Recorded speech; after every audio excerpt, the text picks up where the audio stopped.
तो हेलो दोस्तों, कैसे हो आप सभी लोग। आशा और उम्मीद करता होगा कि अच्छे होगे और स्वस्थ होगे। हमने लास्ट वीडियो में देखा कि राहुल को गुरुजी ने सजेस्ट किया है कि आप एक पार्टनर लेकर के आओ, क्योंकि जब तक आप पार्टनर लेकर के नहीं आओगे तब तक मैं आपको आगे पार्टनरशिप के बारे में चीज़ें नहीं बताऊंगा। राहुल अपने क्लास ग्रुप के व्हाट्सएप पर एक मैसेज ड्रॉप करता है ये लिखते हुए कि मैं एक बिजनेस करना चाहता हूं कपड़ों का। जो भी इंटरेस्टेड है वो मेरे साथ कपड़ों के बिजनेस में पार्टनरशिप कर सकता है, क्योंकि मेरे पास कैपिटल कम है और अगर आपके पास भी कैपिटल कम है और आप बिजनेस करना चाहते हो तो आप मेरे साथ मिल करके बिजनेस स्टार्ट कर सकते हो। इसी पर राहुल को एक रिप्लाई आता है और रिप्लाई में राहुल को एक पार्टनर मिल जाता है। मिल जाता है नहीं, मिल जाती है। कितने खुश हो। तो देखो यहां पर अब राहुल गुरुजी से जितनी जानकारी मिली थी पार्टनरशिप के बारे में वो सारी जानकारी सिमरन को दे देता है, जो उसके साथ पार्टनरशिप करने के लिए तैयार है। और उन सभी जानकारी के बाद सिमरन बोलती है चलो चलते हैं गुरुजी के पास, श्रीधर पांडे सर के पास, और उनसे और बहुत सारी जानकारी जुटाते हैं पार्टनरशिप के बारे में। तो देखते हैं कि आज वो ऐसी क्या जानकारी देने वाले हैं। तो चलो शुरू करते हैं।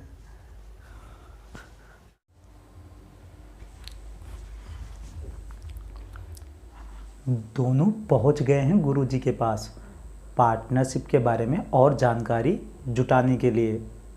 तुम लोग भी देख लो।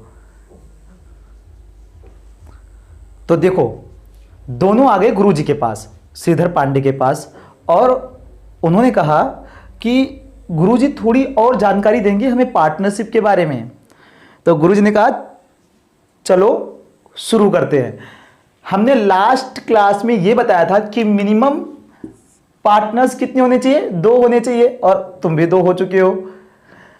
तो मिनिमम कितने होने चाहिए, 2 होने चाहिए, ये गुरुजी ने कहा। और यह भी कहा था मैंने कि minimum 2 partners partnership act 1932 decide करता है कि हाँ कम से कम 2 पार्टनर्स तो होने चाहिए, 2 लोग तो होने चाहिए पार्टनरशिप करने के लिए। और मैक्सिमम कितने होने चाहिए, तो मैक्सिमम डिस्क्लोज करते हैं, मैक्सिमम होने चाहिए 50 पार्टनर्स। कितने होने चाहिए, 50 पार्टनर्स।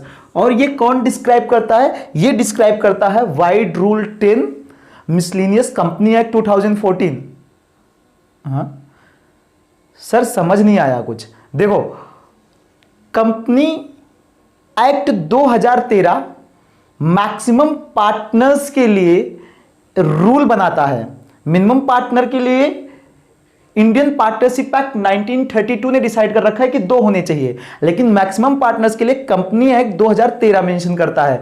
और कंपनी एक्ट 2013 के अंदर ये लिखा गया है कि जो मैक्सिमम पार्टनर्स होंगे वो सेंट्रल गवर्नमेंट प्रिस्क्राइब करेगा, और सेंट्रल गवर्नमेंट मैक्सिमम पार्टनर्स को प्रिस्क्राइब करेगा, लेकिन ये पार्टनर्स 100 से अबव नहीं जाने चाहिए। मतलब कंपनी एक्ट 2013 के अंदर, कंपनी रूल 2013 के अंदर ये चीज साफ साफ मेंशन्ड है कि सेंट्रल गवर्नमेंट को ये अथॉरिटी, ये पावर दी गई है कि मैक्सिमम पार्टनर आप डिसाइड करो, लेकिन ये मैक्सिमम पार्टनर 100 से ज्यादा नहीं होने चाहिए, 100 से अबव नहीं होने चाहिए। तो जब सेंट्रल गवर्नमेंट को यह अधिकार दिया गया तो सेंट्रल गवर्नमेंट कहती है कि अगर मुझे ये अधिकार है तो मैं कहता हूं कि मैक्सिमम पार्टनर्स कितने होने चाहिए, 50 होने चाहिए। और वो इस चीज को आकर के 2014 में बतलाता है। तो 2014 में एक छोटा सा चेंज आता है, अमेंडमेंट आता है कि मैक्सिमम पार्टनर कितने होंगे, 50 होंगे। इसीलिए उसको wide rule 10 miscellaneous company act 2014 के द्वारा मेंशन किया जाता है कि ये छोटे मोटे चेंजेस कंपनी एक्ट 2013 को लेकर के जब 2014 में किए गए, ठीक है, तो छोटे मोटे चेंजेस को ही हम क्या कहते हैं, मिसलेनियस के अंदर जाकर के रखते हैं। और मैक्सिमम कितने पार्टनर डिस्क्राइब करता है, 50। तो मिनिमम 2 हो सकते हैं, मैक्सिमम 50 हो सकते हैं। लेकिन इसी के साथ साथ गुरुजी बताते हैं कि ये जो मिनिमम 2 और मैक्सिमम 50 पार्टनर्स होते हैं, ये सब पार्टनरशिप के लिए एलिजिबल होने चाहिए।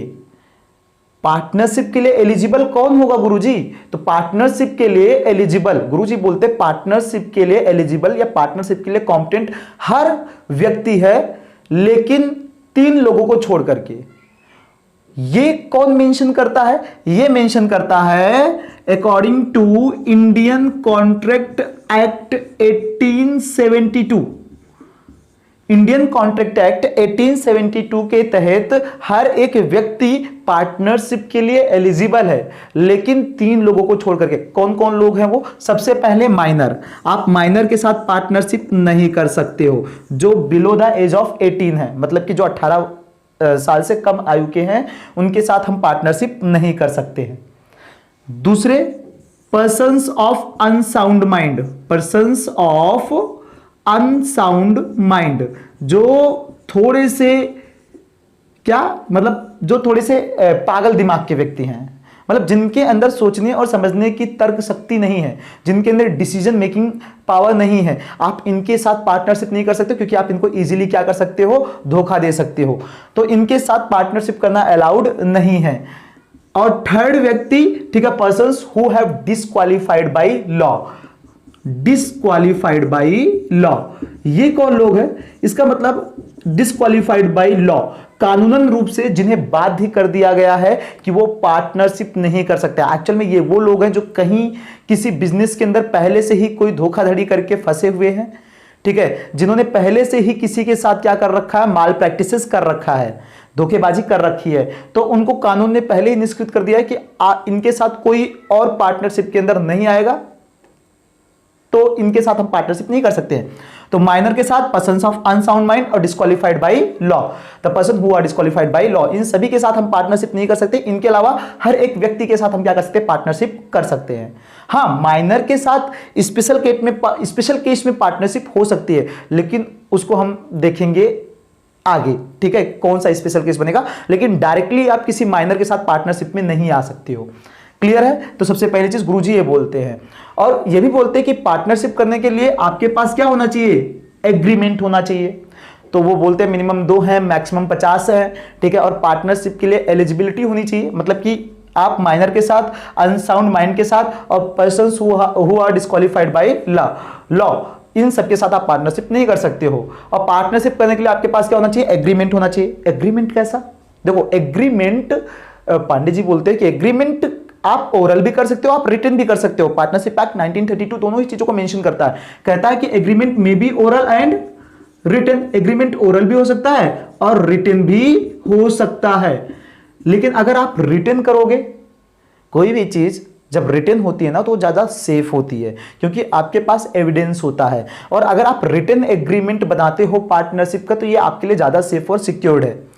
अगर पार्टनरशिप एक्ट 1932 ओरल के लिए तैयार है कि आप ओरल मतलब मुंह से बोल करके भी आपस में क्या कर सकते हो? पार्टनरशिप कर सकते हो, तो इसके लिए पार्टनरशिप एक्ट 1932 के अंदर अलग से बहुत सारे रूल्स एंड रेगुलेशंस बनाए गए हैं। और अगर आप ओरल एग्रीमेंट करते हो तो उन सभी रूल्स एंड रेगुलेशंस को आपको क्या करना पड़ेगा? फॉलो करना पड़ेगा। अगर आप रिटन करते हो तो आपका एक क्या बनेगा? डीड बनेगा, पार्टनरशिप डीड, आपका एक रिटन एग्रीमेंट बनेगा, जहां पर पार्टनर्स के नाम, पता, गांव, आपके फर्म का नाम, पता, गांव, ठीक है, एड्रेस, जो आपका प्रिंसिपल प्लेस है बिजनेस का, जहां आप बिजनेस स्टैंड करना चाह रहे हैं, उस प्लेस का नाम, उस प्लेस का पता पूरा का पूरा। उसके बाद फिर कमेंसमेंट ऑफ बिजनेस, बिजनेस किस दिन से आप शुरू कर रहे हैं, कौन पार्टनर कितनी कैपिटल लेकर के आ रहा है, कितना पैसा आप लगा रहे हैं, आपका प्रॉफिट शेयरिंग रेशियो क्या होगा, ठीक है, अगर आप पैसा बिजनेस के अंदर लगा रहे हैं तो आप इंटरेस्ट ऑन कैपिटल लेंगे या नहीं लेंगे, उसका रेट क्या होगा, मतलब XYZ पार्टनरशिप के बारे में जितने भी टर्म्स एंड कंडीशंस होंगे, वो सभी के सभी टर्म्स एंड कंडीशंस क्या किए जाएंगे? राइट किए जाएंगे एक डॉक्यूमेंट के अंदर। और वो डॉक्यूमेंट आपका लीगल होगा, क्योंकि वो रजिस्ट्रार से क्या होगा? साइंड होगा, और उसे हम कहते हैं, उसी लीगल डॉक्यूमेंट को हम कहते हैं पार्टनरशिप डीड। तो रिटन एग्रीमेंट को क्या कहा जाता है? पार्टनरशिप डीड कहा जाता है। तो पार्टनरशिप डीड क्या है?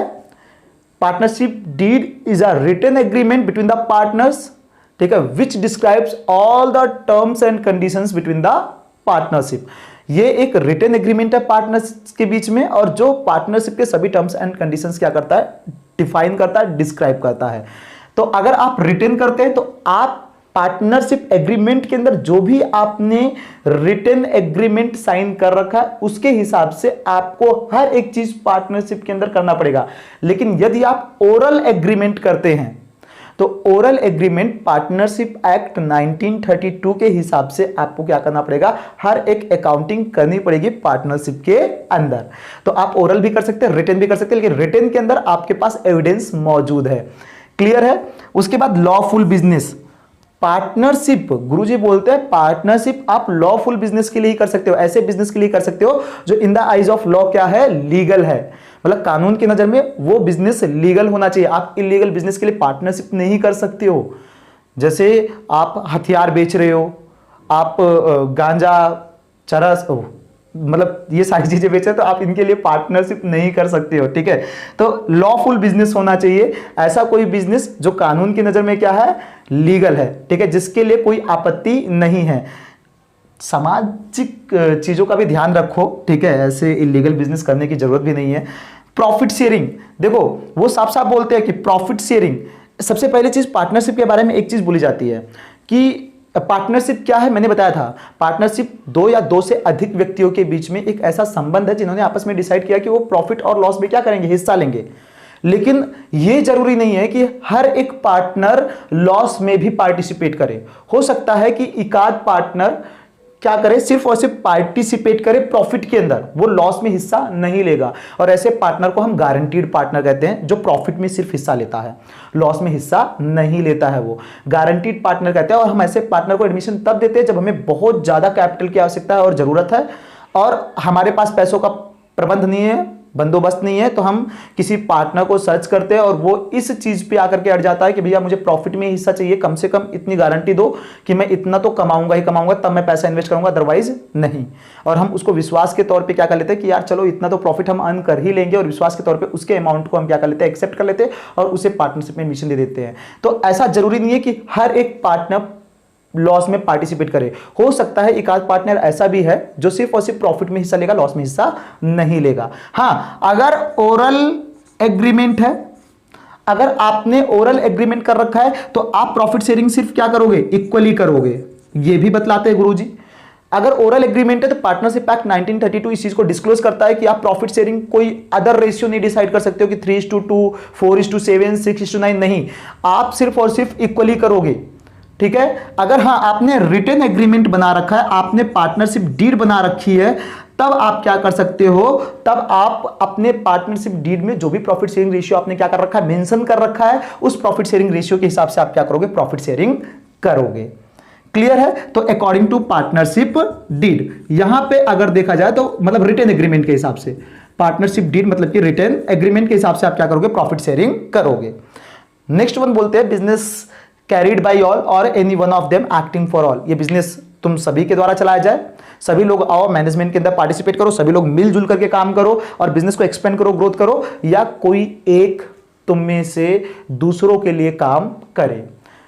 तो कोई एक अगर काम करेगा ना तो उसकी एक्टिविटी से सभी अदर पार्टनर्स को बाउंड होना पड़ेगा।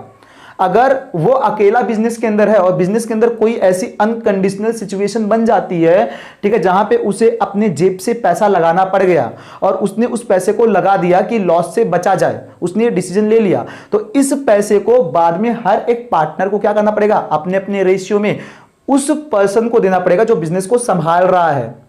ठीक है, तो उसके हर एक डिसीजन से अदर पार्टनर्स क्या है, बाउंड हैं, क्योंकि आपने विश्वास के तौर पर उसे अपने बिहाफ पर अपॉइंट कर रखा है कि आप बिजनेस को चलाओ, तो उसकी हर एक डिसीजन आप सब पे क्या किया जाएगा, बाउंड किया जाएगा, आप पे लागू होगा। ठीक है, जितने भी स्लीपिंग पार्टनर्स हैं, तो ये सभी चीजें गुरुजी डिस्क्लोज करते हैं पार्टनरशिप के बारे में। तो गुरुजी आपने सारी चीजें हमें डिस्क्लोज कर दी, आपने लगभग चीजें हमें बतला दी है पार्टनरशिप के बारे में। अच्छा, जितने पार्टनर्स रहेंगे गुरुजी, क्या इन पार्टनर्स के भी कुछ राइट्स हैं? ये पार्टनर्स कुछ मैनेजमेंट के अंदर पार्टिसिपेट कर रहे हैं और कुछ नहीं कर रहे हैं, तो क्या वो जो पार्टनर्स मैनेजमेंट के अंदर पार्टिसिपेट नहीं कर रहे हैं, क्या उनके पास राइट है कि वो आकर के हमारे बिजनेस के अंदर, हमारे मतलब कि पार्टनरशिप फर्म के अंदर आकर के हमारे बुक्स ऑफ अकाउंट्स को इंस्पेक्ट कर सकते हैं, चेक कर सकते हैं? तो गुरुजी बोलते हैं कि पार्टनर्स के राइट्स भी मेंशन किए गए हैं पार्टनरशिप एक्ट 1932 के अंदर। इसको भी मैं तुम लोग को बतला देता हूं, इसको भी ध्यान से सुनो, सभी लोग समझो। ठीक है, तो चलो इसको भी देख लेते हैं। पार्टनर्स के राइट्स के बारे में अगर मैं बतलाऊं तुम लोग को, तो सबसे पहले पार्टिसिपेशन। इसका मतलब कि सभी पार्टनर्स के पास ये अधिकार है कि वो मैनेजमेंट के अंदर पार्टिसिपेट कर सकते हैं।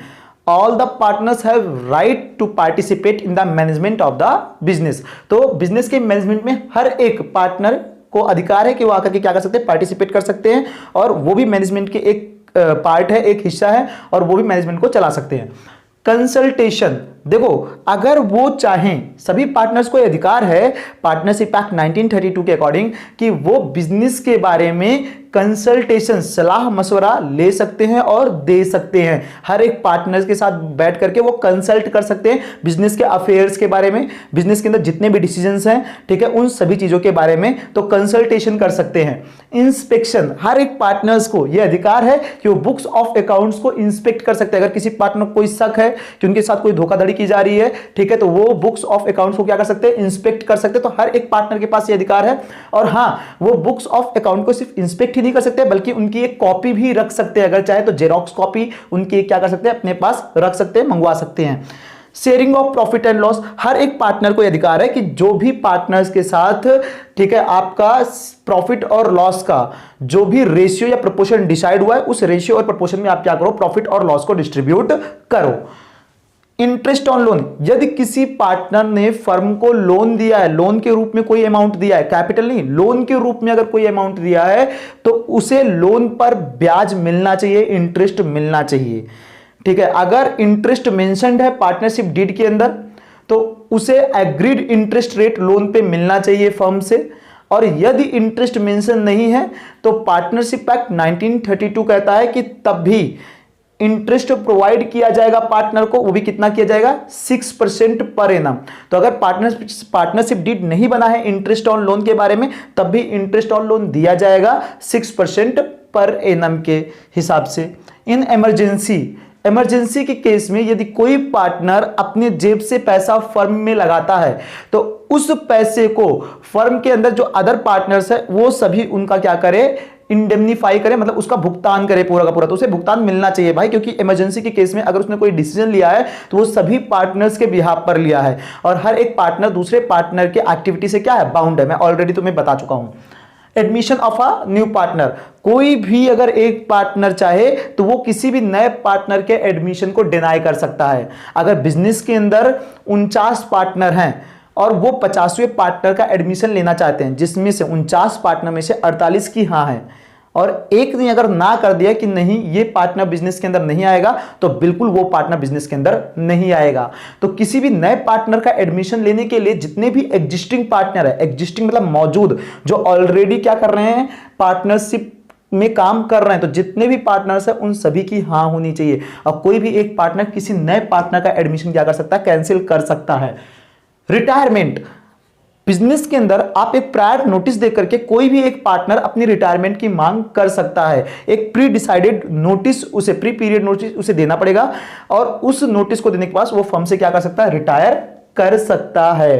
तो ये सभी पार्टनर्स के अधिकार हैं। मैनेजमेंट के अंदर पार्टिसिपेट कर सकता है, कंसल्टेशन कर सकता है, बुक्स ऑफ अकाउंट्स को इंस्पेक्ट करके उसकी जेरॉक्स कॉपी रख सकता है, प्रॉफिट एंड लॉस को वो शेयर करे, जो भी एग्रीड रेशियो है। अगर लोन दे रखा है तो उस पे अगर पार्टनरशिप डीड बना है तो वो एग्रीड रेट का इंटरेस्ट उसे फर्म क्या करेगी, प्रोवाइड करेगी। अगर पार्टनरशिप डीड साइलेंट है तो 6% पर एनम के हिसाब से उसे क्या किया जाएगा, इंटरेस्ट ऑन लोन प्रोवाइड किया जाएगा। इमरजेंसी के केस में यदि किसी पार्टनर ने अपने जेब से पैसा लगाया तो अदर पार्टनर्स का यह फर्ज बनता है कि वो क्या करे, उन सभी पैसों का भुगतान उस पार्टनर को करे जिसने इमरजेंसी के केस में उन सबके बिहाफ पर पैसा लगा दिया अपने। Admission of a new partner, अगर किसी नए पार्टनर का एडमिशन करना है तो सभी एग्जिस्टिंग पार्टनर्स की हाँ होनी चाहिए, और कोई भी पार्टनर एक प्री डिसाइडेड पीरियड के अंदर नोटिस दे करके अपने आप को फर्म से क्या कर सकता है, रिटायरमेंट की मांग कर सकता है और रिटायर हो सकता है। ठीक है, तो ये सभी पार्टनर्स के अधिकार है। यहां पर राहुल और सिमरन समझ जाते हैं कि पार्टनर्स को अधिकार दिए गए हैं पार्टनरशिप एक्ट 1932 के अंदर, और उन्हें अब मजा आ रहा है। वो कह रहे हैं कि पार्टनरशिप बिजनेस अच्छा बिजनेस है, और हम अगर चाहेंगे तो इन फ्यूचर अगर और भी पार्टनर्स की आवश्यकता हुई और कैपिटल की आवश्यकता हुई तो और नए पार्टनर्स को लेकर के आ सकते हैं इस बिजनेस के अंदर, और अगर हमें प्रॉब्लम हुई तो हम बिजनेस को रिटायर करके जा भी सकते हैं। उनके दिमाग में ये बात समझ में आ चुकी है। ठीक है। तो वो बोलते हैं कि गुरुजी अगर मान लेता हूं पार्टनरशिप डीड बना है, उसमें सभी रिटन एग्रीमेंट के अंदर सारी चीज़ों के बारे में प्रोविजंस हमने पहले से ही मेंशन कर रखा है, वो सेफ है, सिक्योर है, तो हम पार्टनरशिप डीड के अकॉर्डिंग काम करेंगे। लेकिन पार्टनरशिप डीड यदि नहीं बना है तो क्या सिर्फ प्रॉफिट के बारे में ही एक प्रोविजन है क्या कि प्रॉफिट इक्वली शेयर करेंगे, या अदर चीजों के बारे में भी कुछ प्रोविजंस हैं? तो गुरुजी बोलते हैं बतलाऊंगा लेकिन कल। तो हम आज की वीडियो को यहीं समाप्त करते हैं, मिलेंगे कल और देखेंगे कि अगर पार्टनरशिप डीड साइलेंट है तो पार्टनरशिप एक्ट 1932 के अंदर और कौन कौन से प्रोविजंस हैं, क्या क्या समाधान है पार्टनरशिप एक्ट 1932 के अंदर। हम इन सभी चीज़ों को नेक्स्ट वीडियो के अंदर देखेंगे। और हंसते रहो, मुस्कुराते रहो, खेलते रहो, खुश रहो, आज़ाद रहो, जिंदाबाद रहो। जय हिंद, धन्यवाद। मिलते हैं अगले वीडियो में।